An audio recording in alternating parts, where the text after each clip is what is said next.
Tonight, our journeys into the light with the amazing testimonials of what they saw and their profound miracle healings.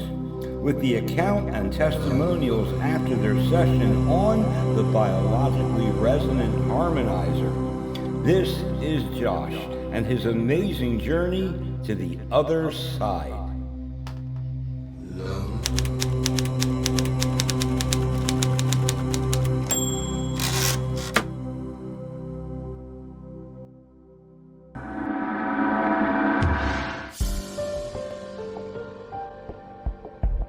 The Biologically Resonant Harmonizer, a sound frequency healing device by Second Earth.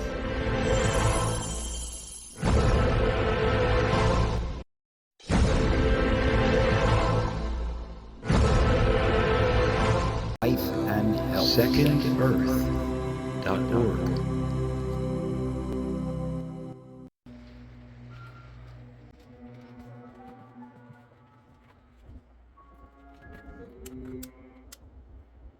Hello, Josh. Take your time. Just take your time.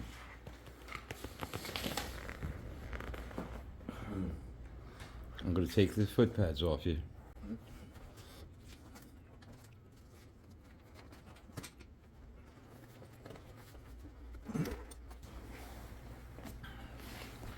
How you doing? How do you feel? I'm good. Good. Here, switch over this way. All right. Take your time. Breathe, reorient. Wow.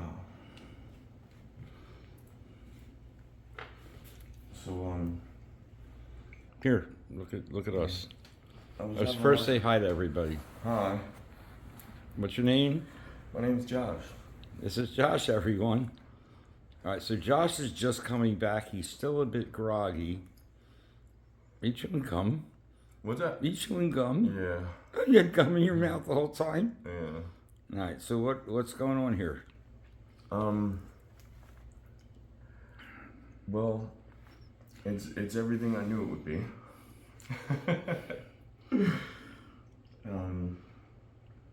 You know, it's pitch black, and then somebody gets a flashlight, or you have a flashlight shined towards your eyes. Mm-hmm. You can see, just your vision gets a little white, whatever, like if it was shined in one eye, like you would see the black and white. Mm-hmm. That's what I saw every time. My vision would get white, but it wouldn't get just white, it would get like a bright white. And then I started hearing people talking to me. Just, I don't know many people that died, but I know it was them. It was their voice. Whose voice? My buddy's dad. He died from cancer. Stay with us here. Yeah. He died from cancer, and the last time I talked to him, I was on the phone with him. I had just got done with my first album. I was like, yeah, man, I'll come over in 2 days, and we can listen to it together. And then I never heard from him again. But, so I kept hearing his voice. He was like, dude, just relax. Just calm down, man. Just calm down. And then it woke me up. And very emotional for you. Yeah. I mean, I'm a sound person. My ears are like the most sensitive. When I hear something, you know, my mind has no choice but to pay attention, listen to it, and process it. All right, hold on. Is that all he said was just calm down? Yeah, well, that's all he said. What did you say? Well, I was like, I'm trying, man. Like, help me out. And he was like, he didn't really say much after that, but I could still hear him talking. But I don't know what he was saying, but I could hear myself talking, and it's not the voice that I'm used to, the one that I hear in my head from my voice. Mm-hmm. it was like a voice in the distance. It was like it was like an auditorium, like when you go see the Beatles and they're in the middle of the football stadium. It was like me standing in the middle of the stadium with nothing else, nobody else in it. It was just a large open space with the bright white light.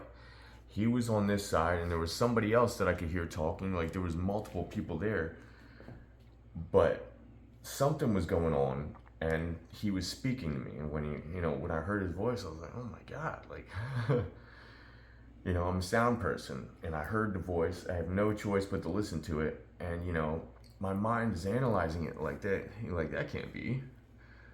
Like, dude, how? And it just really freaked me out because it was his voice. So you actually did go somewhere. You just didn't see a whole lot.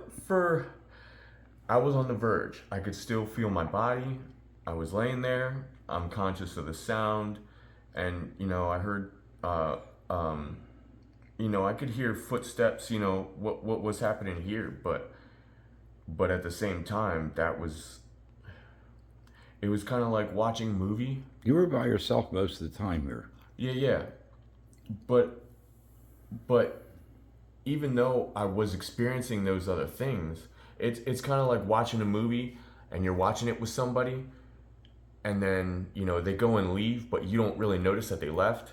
Okay. It was kind of like that. You're still there. You're watching the TV, and you're there, but you're also like semi-aware of other stuff happening. Okay, I want to go back. Anything else that you think you experienced there? Because you started to expound the more you talked about it. Yeah. Well, like I said, I heard his voice, and then I was asking for help, and then I started snoring, and it woke me up. Well, it didn't wake me up. It just brought me back to being aware of being here. And then I moved my head around a little bit, and I relaxed, and it's the same thing. You have this pitch black from your eyes being closed, the vision and all that, and then it just from the outside towards the center, it was a really bright light, and it was white. And what did that light feel like? Could you tell a feeling from the light? It was all good. Let's go deeper into all good. Well, there's no bad. There's no reason to feel bad. There's no reason for negativity. And it's like how you explained. You're in a positive. You're in the love dimension. Sounds like the same thing that people who have NDEs describe. That there's all warmth and love and compassion. Yeah. There is nothing bad there. Just warmth, love, and compassion. That would be the key word, compassion. Because every time, complete understanding. Yes. Yeah. Because every time I was getting close to being there, and I was aware of other things that were there. I could sense them. They could sense me. They were aware of me. And I was aware of them, and I could feel what they were feeling, and then that was like, I could also feel what they were feeling, and they could feel what I was feeling, and our emotions and our consciousness were like connected, all connected. Now, I've listened to a lot of near-death experiencers.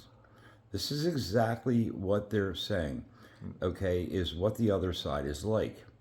You already know everything about that person. They already know everything about you. Yeah. It's all at the same time. And you are in a sea of love. This white, loving light comes.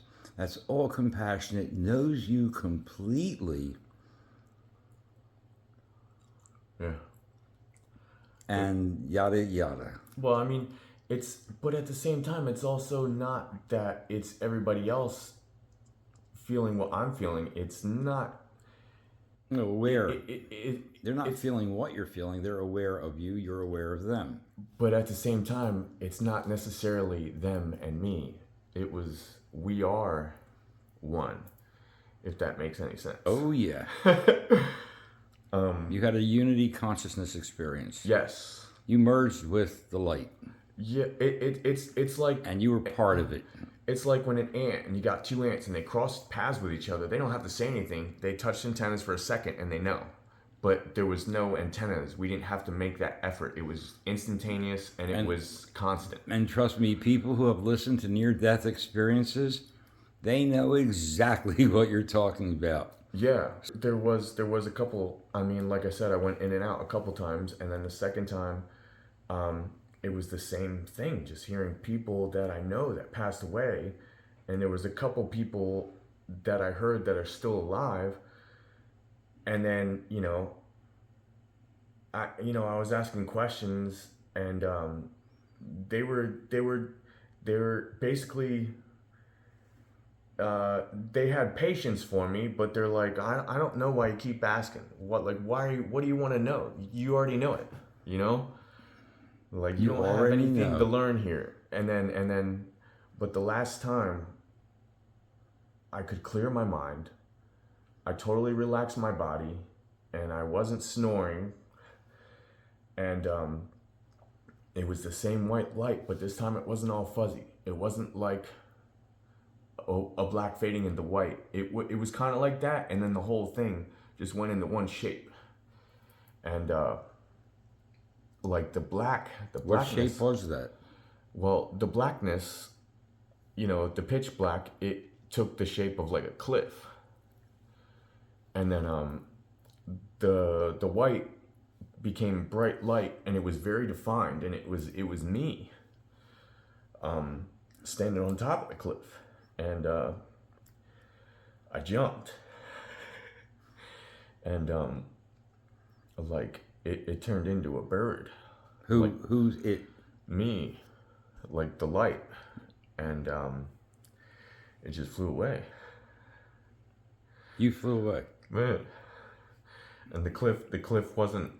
The cliff wasn't black though. Were you in the vantage point of this bird flying? No, or were you both at the same time watching it and flying? Yeah, I mean, I felt like I was there, and I couldn't see from first person, but you have the cliff, and then it was me, like from a distance, but close enough, and then I jumped, and then it just held on to me. Like the cliff went away, and the rest of whatever was there was black, but I was white, and I was bird, and I was flying, and it was. You were in a void, the black void, the black velvety void. I don't know what it was, but it was black. It didn't give me any uncomfortable feeling, but it's the same. It's the same mentality I had when I was a kid. When I was 17, it's like there's a lot of negativity in the world, but that has nothing to do with me. It can't penetrate me, and I think that's what it was trying to tell me. I'm white, I'm defined, and there's a very clear line of my boundary of what makes me.